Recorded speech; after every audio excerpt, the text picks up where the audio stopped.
جس کا ذکر اوپر ہو چکا ہے۔ پہلے تو یہ بتایا تھا کہ قرآن کریم اس قسم کے متقی کو ہدایت کے اعلیٰ مقامات تک پہنچاتا ہے۔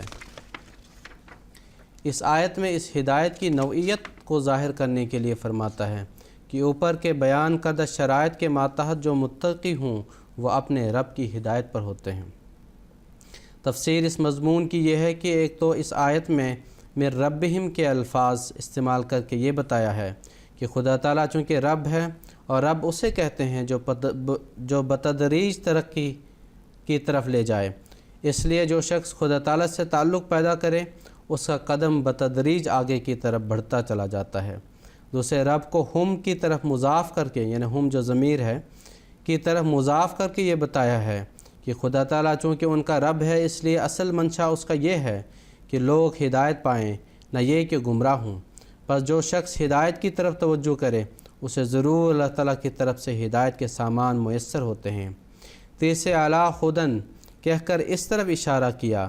کہ گویا ایسے متقیوں کے لیے ہدایت ایک سواری کی طرح ہو جاتی ہے جس کی پیٹھ پر سوار ہوتے ہوئے اور یہ سواری ان کے رب کی طرف سے آتی ہے، اور جب کسی کی طرف سے سواری آئے تو اس کے معنی یہ ہوتے ہیں اس شخص کو ملاقات کے لیے بلایا گیا ہے۔ بس اس عبارت سے یہ بتایا گیا ہے کہ یہ ہدایت انہیں اللہ تعالیٰ کی طرف سے لے جانا شروع کرتی ہے یہاں تک کہ وہ اللہ تعالیٰ سے مل جاتے ہیں۔ ہدایت کے لیے سواری کا محاورہ کوئی ذوقی لطیفہ نہیں، بلکہ عربی میں اس قسم کا محاورہ عام مستعمل ہے، یعنی استعمال ہوتا ہے۔ چنانچہ عرب لوگ کہتے ہیں جعل الغوایۃ مرکباً،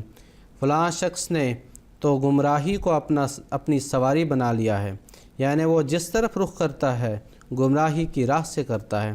اسی طرح کہتے ہیں امتت الجہل، یعنی فلاں شخص جہالت پر سوار ہو گیا۔ اسی محاورہ کے مقابل پر قرآن کہتا ہے کہ اوپر کی صفات والے متقیوں کی سواری ہدایت پر ہو جاتی ہے، یعنی وہ ہر کام خدا تعالیٰ کی ہدایت کے ماتحت کرتے ہیں۔ جہالت اور گمراہی سے ان کے افعال پاک ہو جاتے ہیں، اور ایسا شخص جو ہر وقت ہدایت پر رہے وہی ہو سکتا ہے جسے اللہ تعالیٰ کی طرف سے وحی و الہام سے ہدایت ملتی رہے، ورنہ جو شخص محض عقل سے کام لیتا ہے وہ بسا اوقات غلطی میں پڑ جاتا ہے۔ علی ہدن فرما کر اس طرف بھی اشارہ کیا ہے کہ خدا تعالیٰ کی طرف جانے کا عمل ان کے لیے آسان ہو جاتا ہے، کیونکہ خدا تعالیٰ کی طرف سے آنے والی ہدایت سواری کی طرح ان کے سفر کو ہلکا کر دیتی ہے۔ حضور آگے فرماتے ہیں علی ہدن میں جو ہدن پر تنوین ہے یہ تعظیم کے لیے ہے، یعنی یہ ہدایت بہت بڑا مرتبہ رکھتی ہے۔ حضور فرماتے ہیں وَأُولَئِكَ هُمُ الْمُفْلِحُونَ، مفلحون کے معنی ہر لغات میں بتائے جا چکے ہیں کہ اپنی مراد کو پا لینے کے ہوتے ہیں۔ پس اس جملہ کے یہ معنی ہوئے کہ یہ لوگ اپنی مراد کو پا لیتے ہیں، اور مومن کی مراد اپنے رب کا قرب اور اس سے وصال ہوتا ہے۔ پس اس جملہ میں پہلے جملہ کے مضمون کا انجام بتاتا ہے کہ ایسے متقی ہدایت کی سواری پر چڑھ کر آخر خدا تعالیٰ تک پہنچ جاتے ہیں اور اپنی مراد کو پا لیتے ہیں۔ جی آگے حضور رضی اللہ تعالیٰ عنہ نے اس اعتراض کا جواب دیا ہے کہ بعض مقرب جو ہیں ان کو دنیا میں تکالیف پہنچتی ہیں، بعض مارے بھی جاتے ہیں، تو کس طرح کہا جا سکتا ہے کہ وہ کامیاب ہو گئے؟ چنانچہ حضور اس زمن میں فرماتے ہیں بعض لوگ اس جگہ یہ اعتراض کرتے ہیں کہ ہم تو دیکھتے ہیں کہ کئی خدا تعالیٰ کے مقرب اس زندگی میں تکلیفیں اٹھاتے ہیں اور بعض مارے جاتے ہیں، تو پھر کیوں کر کہا جا سکتا ہے کہ خدا تعالیٰ کی طرف سے ہدایت یافتہ لوگ ضرور کامیاب ہوتے ہیں؟ اس کا جواب یہ ہے کہ مفلح کے معنی اپنی مراد پا لینے کے ہیں، نہ کہ دنیاوی ترقیات یا جسمانی راحت کے۔ اس میں شک نہیں کہ بالعموم خدا تعالیٰ کے مقربوں کو دنیاوی کامیابی بھی ہوتی ہے، مگر وہ ایک ضمنی شے ہے، مقصود نہیں ہے۔ خدا رسیدہ لوگوں کی مراد تو خدا تعالیٰ کا قرب اور اس کی بھیجی ہوئی سچائی کی اشاعت ہے، سو اس میں کبھی کوئی خدا رسیدہ ناکام نہیں ہوا۔ مسیح علیہ السلام کو یہود نے پھانسی پر تو لٹکا دیا، مگر کیا وہ مسیح کے مشن کو ناکام کر سکے؟ اپنے مقصد میں تو مسیح علیہ السلام ہی کامیاب ہوئے۔ حضرت امام حسین یزید کے مقابلہ پر شہید ہوئے، مگر کیا یزید کا نام بھی اب کوئی لیتا ہے؟ جس مقصد کے لیے امام حسین کھڑے ہوئے آخر وہی کامیاب ہوا، اور دنیا نے اسلامی نظام کی اس تشریح کو قبول کیا جس کے لیے حضرت امام حسین رضی اللہ عنہ کھڑے ہوئے تھے، یزید کے مقصد کی تو آج ایک مسلمان بھی تائید نہیں کرتا۔ پس مفلح کے لفظ سے مراد کو پا لینے کا وعدہ ہے، نہ یہ کہ وہ اپنے دشمن کے ہاتھوں ہلاک نہیں ہو سکتے۔ عاجل طور پر وہ ہلاک بھی ہو جائیں تب بھی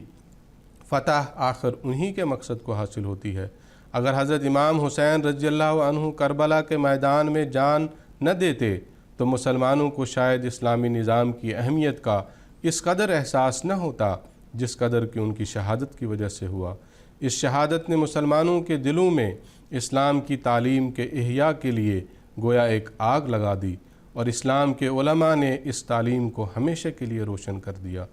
حضور فرماتے ہیں اس آیت میں اس طرف بھی اشارہ ہے کہ اہدنا الصراط المستقیم میں جو دعا بندہ سے منگوائی گئی تھی وہ قرآن کریم کی مدد سے پوری ہو جاتی ہے، اور اس کے بتائے ہوئے تقوی کے طریق پر چل کر انسان خدا تعالیٰ کو حقیقتاً پا لیتا ہے۔ صرف دعا تک ہی اس کی کوشش ختم نہیں ہوتی۔ جزاکم اللہ تعالیٰ احسن الجزا۔ ناظرین کرام، اس کے ساتھ ہی ہمارا آج کا پروگرام اختتام پذیر ہوتا ہے۔ سیریز کا اگلا پروگرام لے کر آپ کی خدمت میں پھر حاضر ہوں گے۔ جب تک کے لیے دیجیے اجازت۔ السلام علیکم ورحمۃ اللہ وبرکاتہ۔